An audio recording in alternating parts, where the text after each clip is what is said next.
Rectal polyp নিয়ে আলাপ করব, বিশেষ করে শিশুদের যেটা হয় বাথরুমের সময় তাদের মলদার দিয়ে রক্ত যায়, তাহলে ব্যথা যদি করে তাহলে তার এটা অ্যানাল ফিশারের সমস্যা।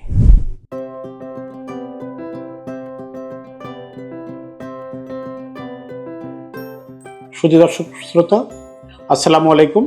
আমি ডাক্তার মোহাম্মদ আহসান হাবিব, ঢাকা মেডিকেল কলেজে কোলোরেক্টাল সার্জারি বিভাগের সহযোগী অধ্যাপক এবং বিভাগীয় প্রধান পদে কর্মরত আছি।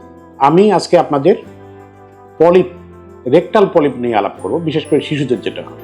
বাংলাদেশে শিশুদের রেকটাল পলিপ কিন্তু একবারে আনকমন নয়। অনেক বাচ্চাই আছে যে বাথরুমের সময় তাদের মলদার দিয়ে রক্ত যায়। আমাদের কাছে এরকম প্রায় রোগী আসে। যেহেতু বাথরুমের রাস্তার সমস্যায় যে কোলোরেক্টাল সার্জনকে শিশু রোগীরাও কিন্তু এই সমস্যা নিয়ে প্রচুর পরিমাণে দেখায়। তা এই ধরনের রোগী আসলে আমরা প্রথমে জিজ্ঞাসা করি যে রক্তটা কি টাটকা রক্ত নাকি জমাট বাঁধা রক্ত। বেশিরভাগ রোগী বলে যে টাটকা রক্ত। তখন জিজ্ঞাসা করি কি বাথরুম করার সময় ব্যথা পায়, অর্থাৎ অ্যানাল ফিশার আছে কিনা।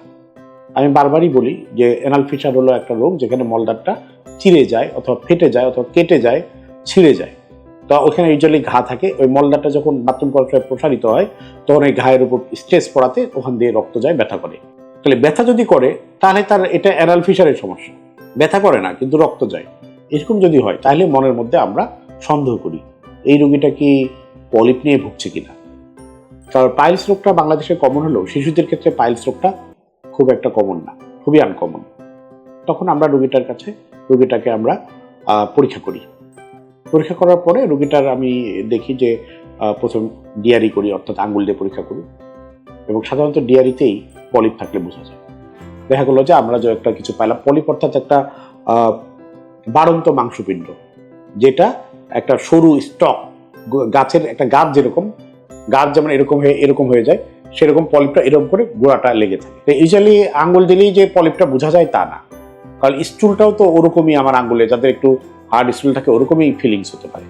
এই জন্য আমাদের গোড়া থেকে এরকম করে ঘুরিয়ে দেখতে হয় যে এটা গোড়া পর্যন্ত অ্যাটাচড আছে কিনা, এবং তারপর ওটা টেনে দেখি, যে টানলে যদি দেখা গেলো যে ওটা অ্যাটাচড আছে, ওভাবে আসতেছে না, তখন আমরা কি বলি দিস ইজ পলিপ।